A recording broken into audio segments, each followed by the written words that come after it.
Good evening. My name is Molly Roy. We are going to talk about surveillance and choreography. All right. I'm going to preface this by saying that I have some video clips in the slides that were causing some trouble. So just bear with me if technically it's a mess. Let's jump in. I'm going to try to start with one of these video clips.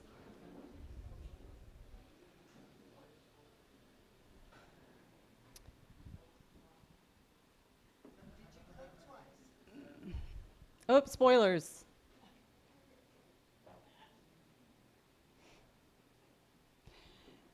So right now, what is happening in the video is a trailer for Amazon Ring Nation, which is a TV program that premiered in the fall of 2022. It is all of the fun, lighthearted moments captured by your Amazon Ring doorbell. We can recognize this program within the long and popular tradition of home video and hidden camera television programming. I think that this genre actually gives us an accessible entry point to start thinking about the intersections of surveillance and cultural production, the ways in which surveillance produces and is produced by cultural forms and methods. Okay, just checking that it still was not up behind me. It's hosted by Wanda Sykes, which is a whole other thing we could get into.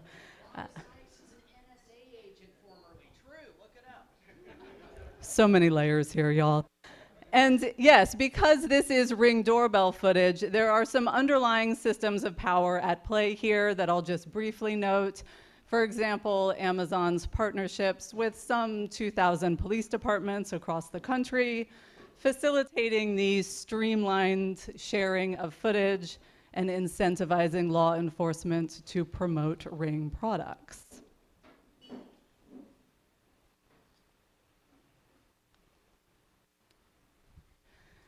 Also in 2022, a trend emerged on TikTok of asking your Amazon delivery driver to do a little dance for the doorbell camera when dropping off a package. This request was being left in the driver instructions on the Amazon app, sometimes a note left on the door. Some drivers reported just ignoring this dance request, though others expressed some concern that a failure to play along would result in a negative customer review, jeopardizing their driver rating, their job security. Amazon Flex drivers, other gig workers are already subject to forms of employee surveillance. They are monitored by algorithmic management platforms, and with this automated process, they really don't have a lot of recourse if their rating goes down because of like a bizarre dance request. They can't explain that to the algorithm. So the drivers that do choose to play along and dance find themselves rendered as content with footage shared across social media, void of any notion of consent, compensation, privacy, etc. So there's a real power imbalance in these exchanges. But I am particularly interested in what happens when dance enters the frame, so to speak. The way that it highlights the body in motion, but also this particular directive to move.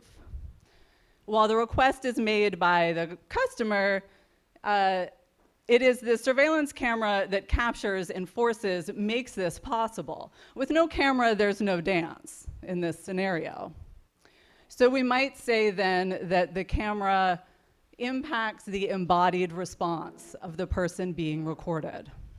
This happens with whether or not there's a TikTok trend. As this Amazon Flex driver from Brooklyn, New York reports, whenever I see a doorbell camera, I change the way I stand. I'll be in a very relaxed position while standing, but when I see the camera, I won't be in a relaxed position at all. I would want to look very smart and very polite. So in this scenario, the camera has effectively altered the way that someone moves through a given space and time. In other words, the camera functions choreographically. What do you mean choreography? You might be asking yourself. This will be our brief dance history interlude. The word choreography comes to us from 18th century French court and the written notation of court dances in dance manuals. So you can see from this image that there's really a focus on pattern through space. This other image depicts the Ballet Comique de la Reine from 1581, commonly cited as the first ballet. I'll draw your attention here to the balconies. So these early dances were designed to be viewed from above. Kind of an eye in the sky type relation, if you follow me. Moreover, these court dances were really all about social hierarchies. So they were about encoding proper comportment, movement associated with your status in the court. So what we can think of here as the roots of Western concert dance were really initially connected to matters of the state. They were mechanisms of power and social control, monitoring and regulating behavior, which to me starts to sound a lot like a definition of surveillance. Now we use the word choreography much more expansively.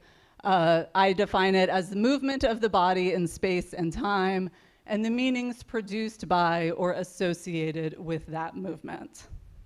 So this movement might be in line with dominant systems, but we also might find opportunities to re-choreograph or to develop a counter-choreography, to move against the grain, against movements prescribed to us.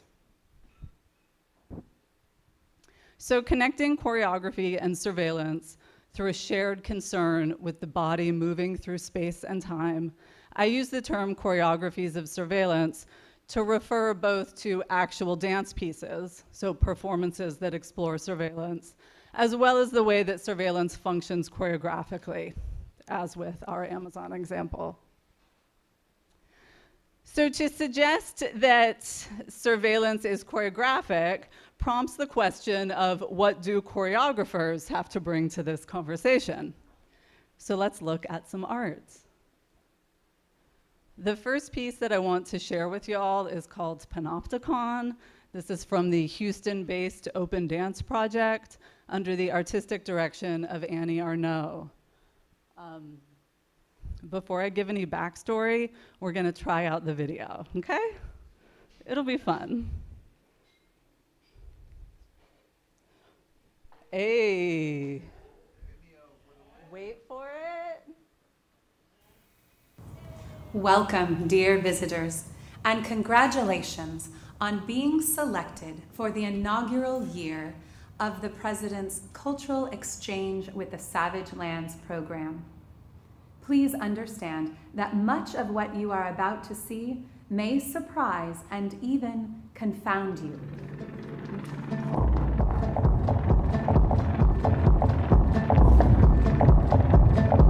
This section is called the Ministry of Information.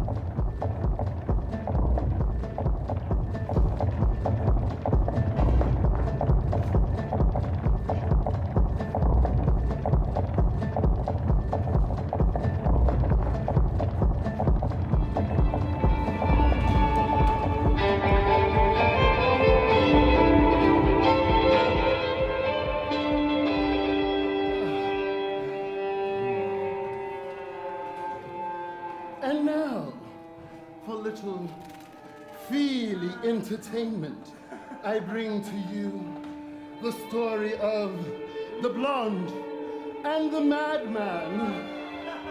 You see,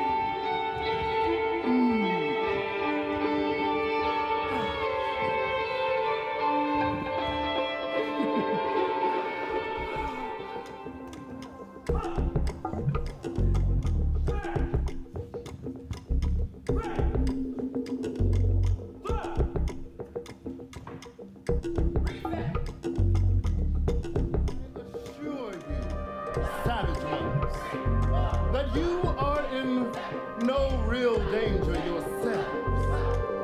The efficiency of uniform safety.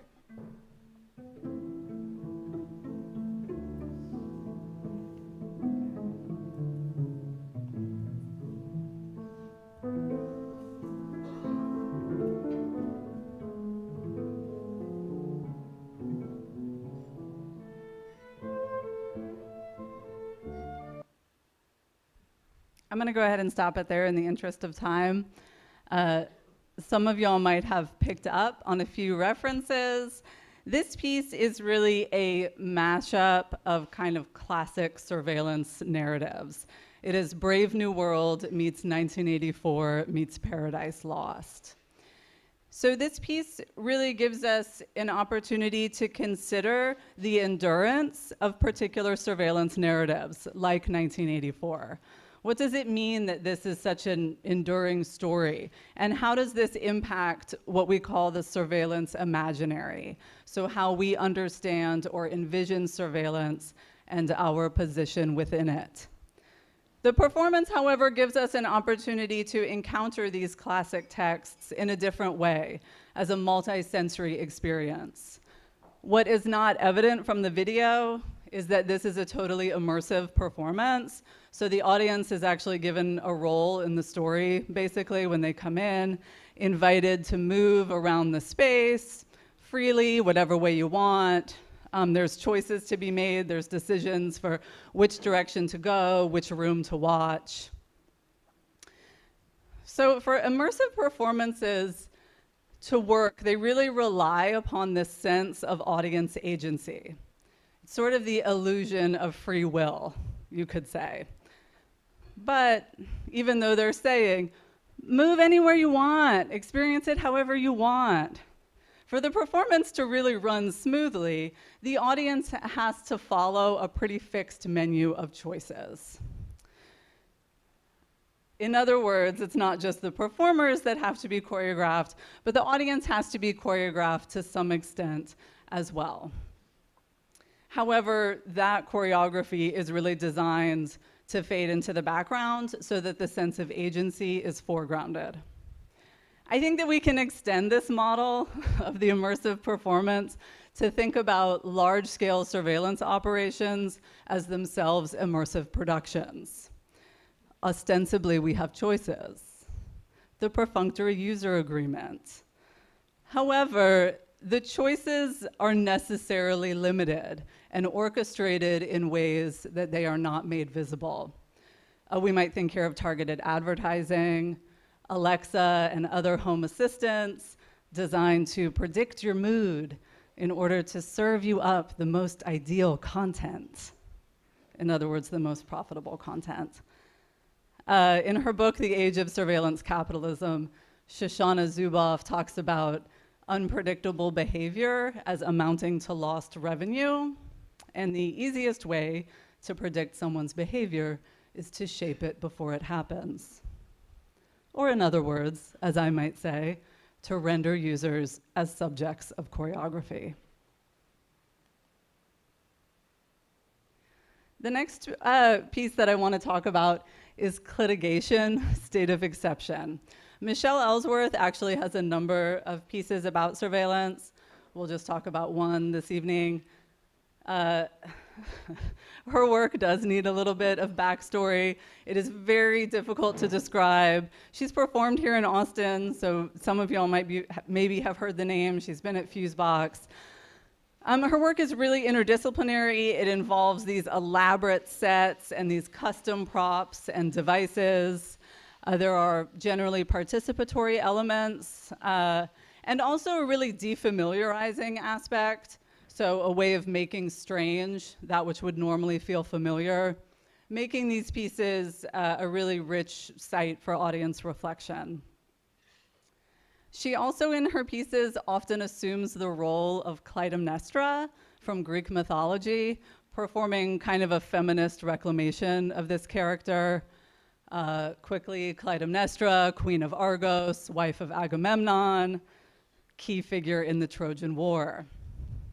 So in litigation, Ellsworth draws parallels between the aftermath of the Trojan War and the aftermath of 9/11 in regards to their effect on the legal system and what transpires during states of exception.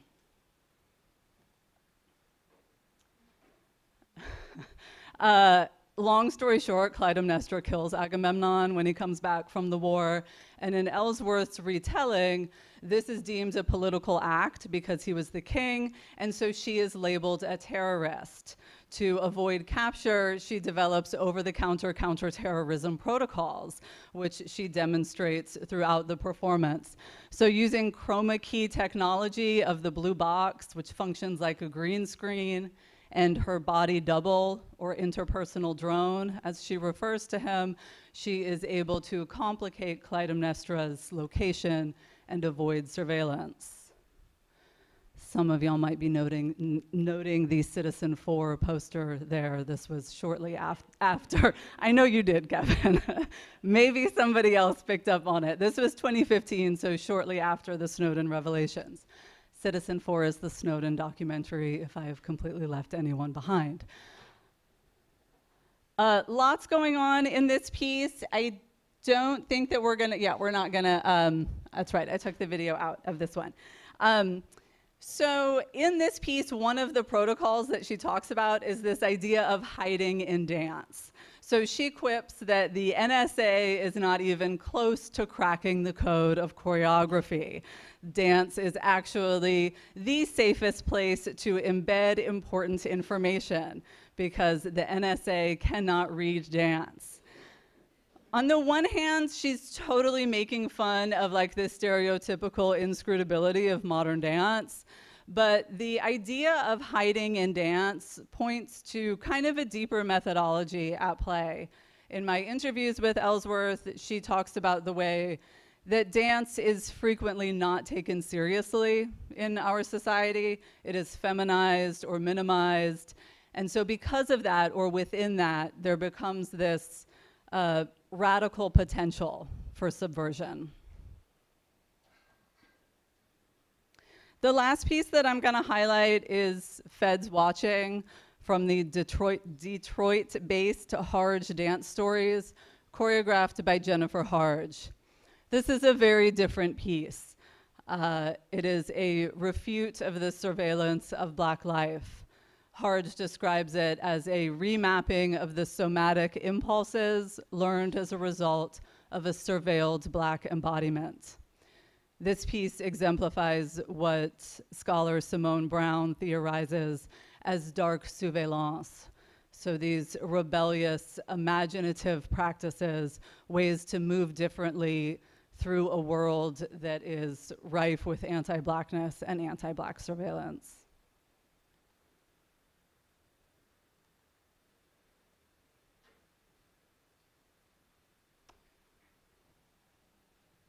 There was a video. But I'm gonna draw y'all's attention to the artifacts on the outside of the stage. So I wanna think about this as a protective circle. So this is candles and hair barrettes and tobacco and Hennessy, and it is reminiscent of a memorial that you might find on the side of the road where someone has passed away. Also, there is a soloist in the center, and the other dancers create a protective circle around her. There is a spoken refrain: fly, fly to keep from drowning, don't drown, don't drown.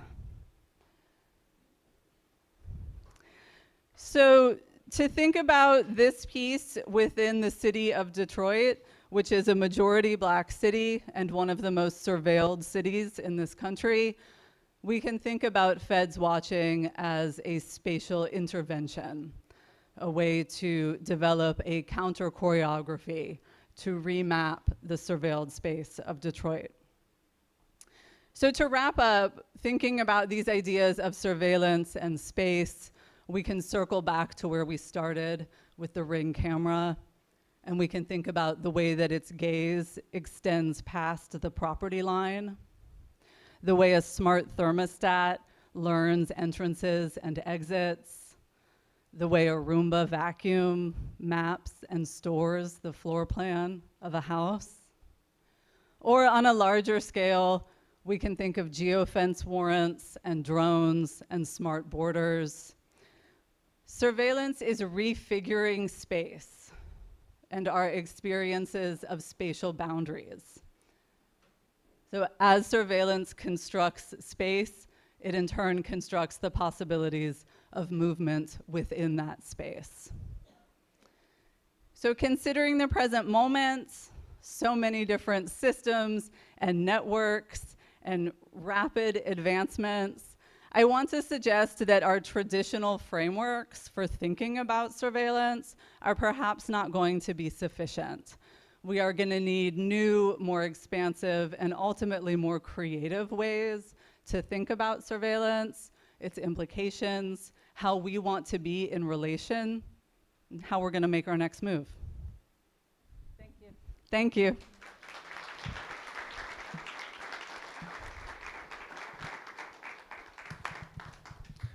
All right, who has the first question?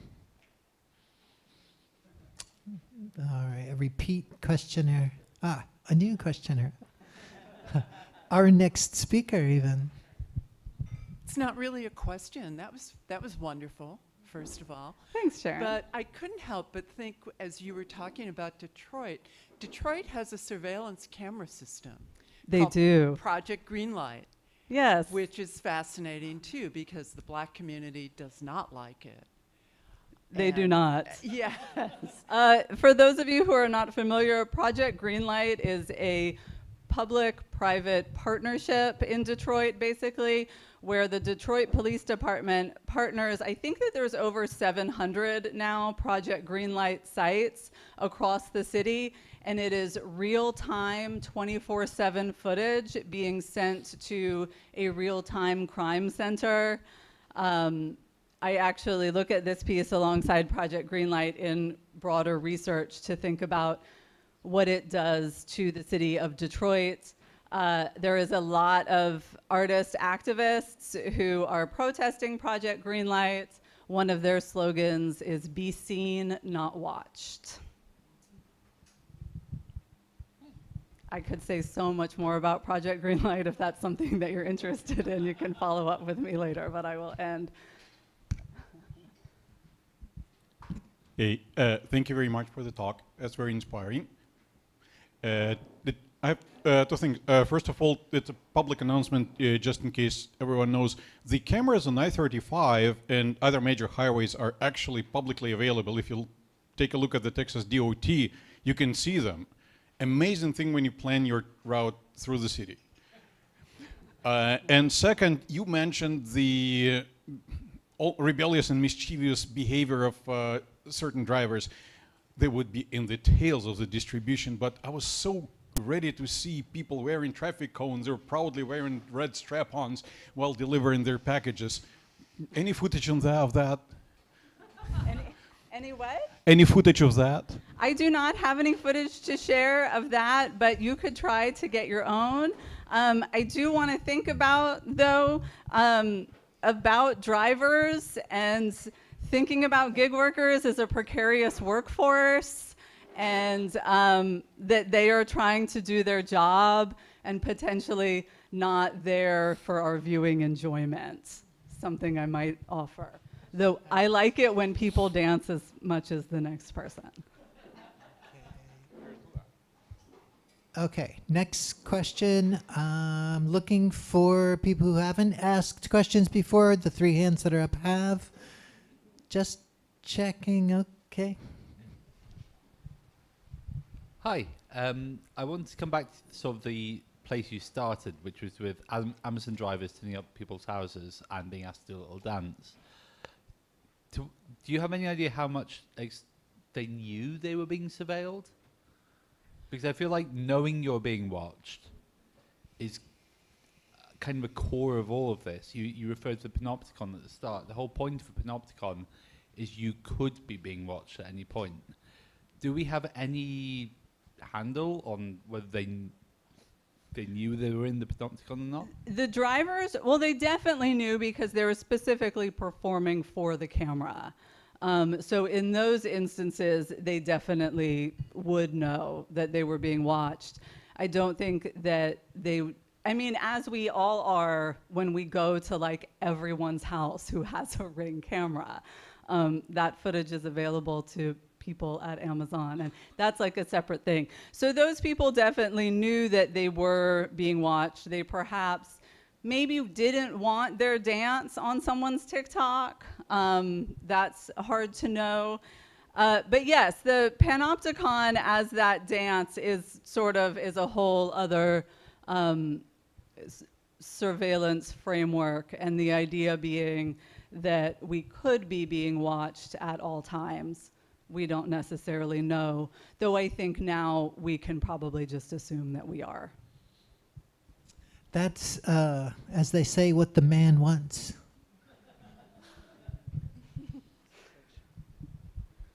I was wondering if you'd heard of ShotSpotter. I'm over here at the bar, and it popped into my mind, especially thinking of it as a choreography for the police themselves.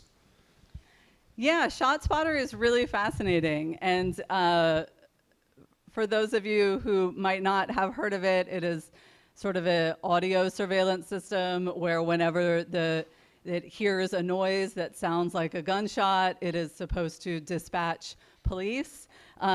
Yeah, so again, you've kind of tapped into this whole other element about the way that these systems choreograph police departments, because police then continue to move through these particular neighborhoods where ShotSpotter might be implemented, sometimes resulting in the over-policing of particular neighborhoods, and you can figure out the subtext of that. ShotSpotter has definitely been controversial because it's not that accurate, and it was sending out police for not gunshots. Also, it's not actually like preventing anyone from being shot because they only come after the shots are fired.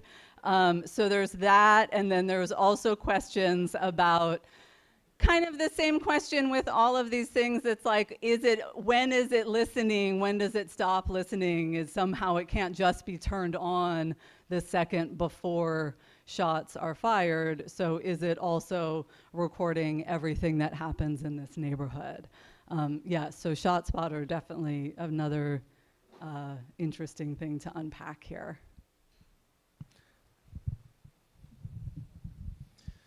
Hey, way over on the other side. Can't other see side. anything Sorry, from I'm up hiding in the here, corner. so I'm hiding not from looking at everything, then you know. I'm looking out at everyone.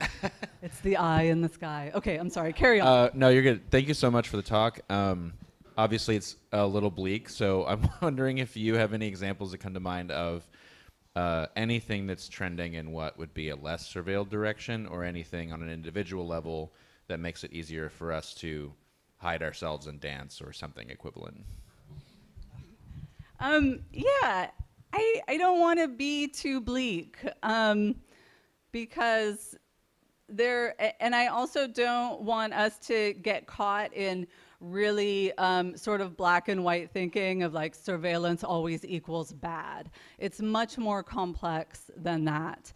And I do think that the work of artists helps us to do a lot of this creative exploration, to think about how we would make systems of surveillance or otherwise, how we would use new technologies in ways that make our lives better, that make us feel more connected and happier, and et cetera, how we might use them for social justice and public good. For example, I mean, Michelle Ellsworth's pieces are like really fun to go to. So you laugh a lot, even though it's dark. So I think that there's something in there. In my own work, I'm also really interested in the idea of when we want to be surveilled, when we want to be seen, and really what that means. And so how do we allow ourselves to be seen in ways that are empowering? Great, ending on a bright note. Yeah. Fantastic. Well-lifted. Thank you so All right. much.